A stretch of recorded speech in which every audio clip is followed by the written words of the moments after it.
What's going on, everybody? It's the Hook Cam back again with another film breakdown. Today we're going to be taking a look at this Chiefs-Saints game. Really the key point that I want to hit on in this game is that every regular season, there's teams who are contenders, and they'll play another high-level team, and it really turns out to be a playoff caliber game. And that's what I think we saw on Sunday between the Chiefs and the Saints. An absolutely phenomenal game. But at the end of the day, I think that this Chiefs defense stole the show.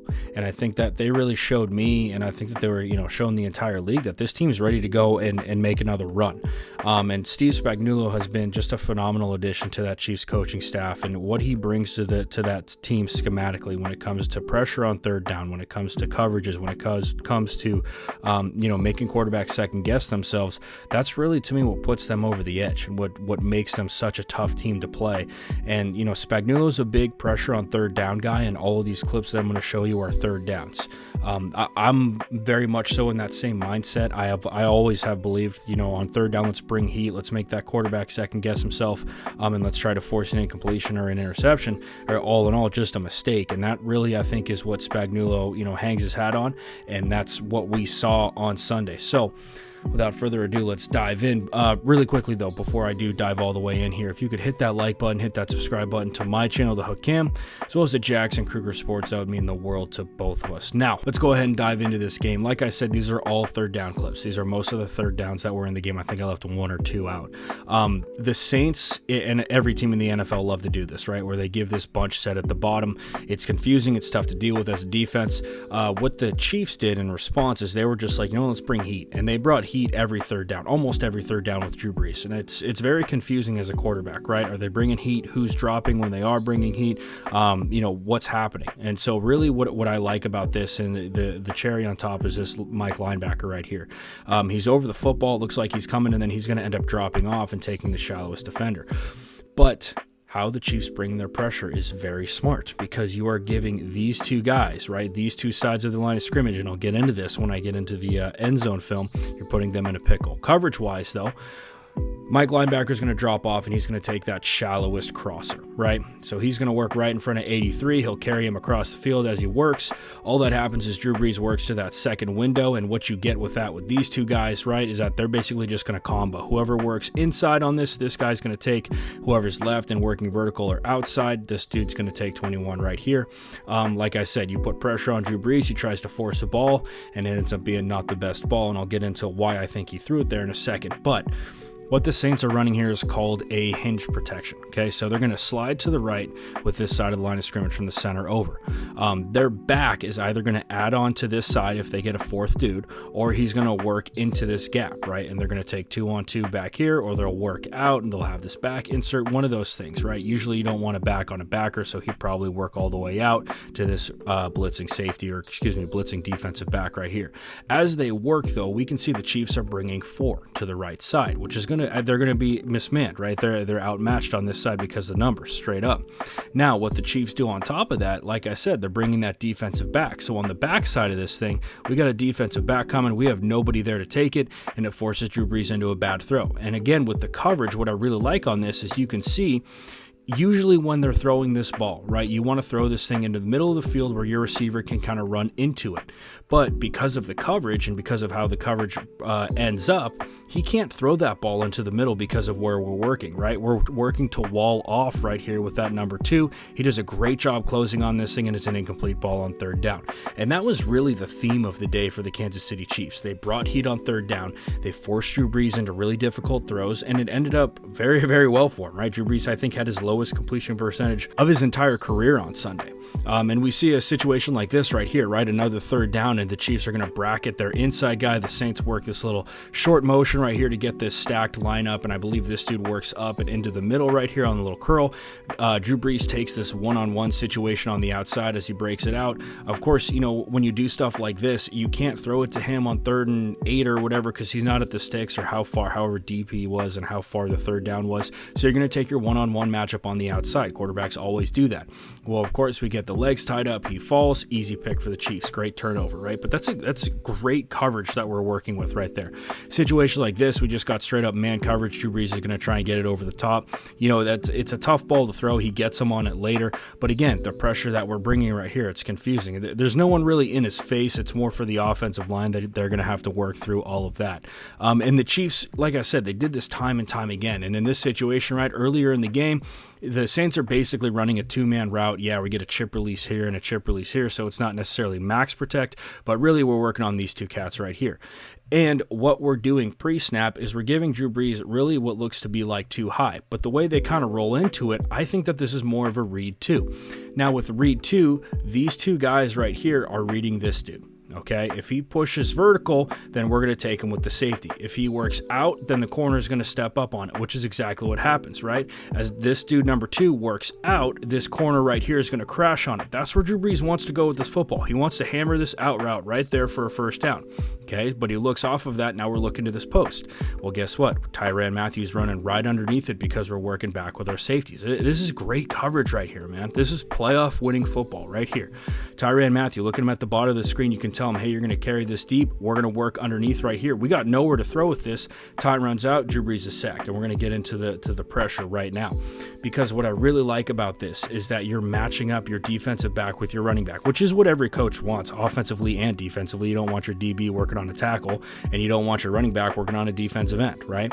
But we work 57 upfield. He's going to work into that tackle, and then he's going to back off. The reason of that, because if you just drop him off right here, he's not going to be able to, this tackle is going to work on this defensive back. Instead, this DB is working on the running back. We get by Alvin Kamara, and it's a big time sack for the Kansas City Chiefs.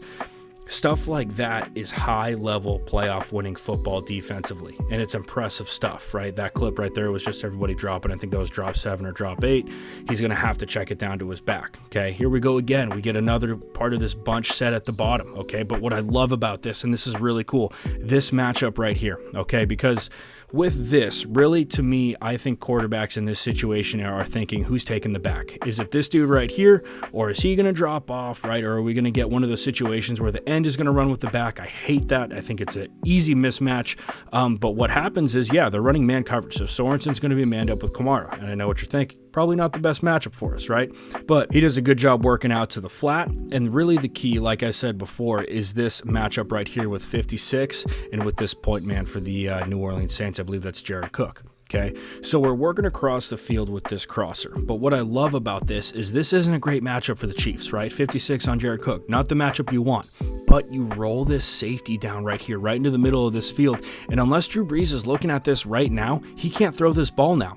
Okay, and you know, if you're the defensive coordinator, you know that's a bad matchup for you, so you got to give him help. You got to help him out at the top. That's exactly where they're looking, and then they do a really good job of manning up with these two cats underneath. And again, you're just trying to push vertical and find one of these open windows, but this is the combo that you're working right here defensively, and you can see, okay, yeah, we're going to switch off, so we're going to take this, friction it at the top, and then doing a really good job of closing on that thing as that ball is thrown. Now, this next clip right here, I absolutely love, and this is the stones that Spagnuolo has when he's calling this defense, right? And how much he trusts these guys to execute. Really, that's what it is at the end of the day. They're bringing absolute heat right now. Okay, and they got this receiver who's lined up nice and tight on the formation, so we don't even give him friction. We're just bringing that corner blitz right now. So what happens when you bring that corner? We got to cover this thing up with Tyrann Mathieu. He does a good job working in on that thing, and it's forcing that throw from Drew Brees. I think there's a little bit of a miscommunication there with Cook and with Drew Brees, but in this situation, right? And I absolutely love this call, because what's happening is, once again, you're forcing that quarterback to get rid of the ball before he really wants to. When you bring pressure, okay, when you bring pressure, it ends up being a numbers game. That's all. So here's all that's happening, right?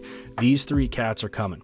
These three are going to eat up these three, and then you're going to have an extra working right here with this corner. They kind of catch the Saints in this one because they're working a hinge protection. So again, we're sliding to the right with these three cats, and then he's working across the field, and you just end up working 3-on-4. There's a great defensive call, okay? But what's the thing? Kamara knows that he's working there, and this is probably something that they talked pre-snap, because this dude's in blitz posture, okay? If he's coming in hot right now, we have to work across the formation with Kamara to pick that up. We'll bring the corner blitz on the other side. that blitz lands, and that ball's out in no man's land. I believe it was an intentional grounding, actually, on top of that.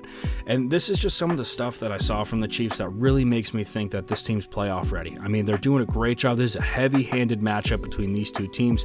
This is another great job by the Chiefs, and especially Tyrann Mathieu working down on this thing, just reading the quarterback's eyes and getting to that ball before the receiver does. And the Chiefs were firing on all cylinders, right? And yeah, their offense is outstanding, and but to me, when I think about the Chiefs, that offense is going to figure itself out, whether it's first quarter, second quarter, or in the third, or even in the fourth, right? That offense is going to get stuff done at the end of the day. And this is a really cool clip. Really, the reason why I put this in here is it was a third down. Chiefs run a really simple mesh concept between these two outside guys. This route right here is the key to me. He works upfield and works that little hunt route. A ton of traffic that's being created in the middle of this thing, right? This dude's just caught in no man's land right now. Mahomes steps up, and there's nobody on Sammy Watkins. And yeah, it's man coverage. And, this is kind of the thing, is that it gets a little bit confusing. And this is the cool maturity of Pat Mahomes that we're watching, because these three cats are off. So it makes it look like, it might be three. Now, if it's three and these two guys drop, then it's going to be a little bit different for who you're throwing the ball to, because chances are these corners aren't just going to drop to no man's land, right? They're going to step up and their eyes are going to be inside, so they're going to see Sammy Watkins. But it ends up being man. Those corners have to cover a ton of ground, and Mahomes makes them pay, as does Sammy Watkins. And they were firing on all cylinders yesterday. And I wanted to put in a little bit of their wide zone, because their running game was absolutely A+ stuff yesterday. And this was the cool thing between Le'Veon Bell and Clyde that I saw. And kind of when the Chiefs signed Le'Veon, I didn't think that he was going to be the bell cow for him. I really thought that they were going to use Clyde and Le'Veon as a 1-2 punch, and that's exactly what they did. Take hits away from this dude, take hits away from Le'Veon, have those two guys spell each other. And this is just great blocking up front. Let's be honest. The blocking up front from the offensive line was just outstanding yesterday. What's cool about this is you can see the RPO that they dial up, right? They run this stuff all the time where this tight end's working into the flat. They have that little spot route right there. What that does is it takes this cat away, okay, because they're in man coverage. So he's going to work out right now. Boom, get him out of the box. Okay. Now what we do offensive line wise is we have just outstanding double teams between center guard and tackle. Really good job moving and displacing this dude. Really good job between these two guys working upfield, working right into the lap of the Mike linebacker, and it's a really easy I think it was like a 12-yard gain from Clyde in this situation. So anyway, guys, that's my video. That's why I think the Chiefs are they're primed right now, man. They're firing on all cylinders defensively. They're bringing pressure. They're confusing quarterbacks. If you can go into a game and confuse 9 for the New Orleans Saints, you're doing something right. And that's exactly what happened with the Chiefs yesterday. The Saints offense, they're going to get theirs. They're going to put up points at some time in the game, and that's kind of what happened late. But I really think that the Chiefs are firing on all 8 right now. They're doing a great job bringing pressure, confusing quarterbacks with coverages, and then on top of that, just closing on footballs. So they are hands down my pick to win the Super Bowl this year. We'll see if I'm right about that. So anyway, guys, that's all I got for you today. If you enjoyed this video, if you could hit that like button, hit that subscribe button to my channel, The Hook Cam, as well as to Jackson Kruger Sports, that would mean the world to both of us. So that's all I got for you guys today. Make sure we're staying safe, washing those hands, and I'll see you next time.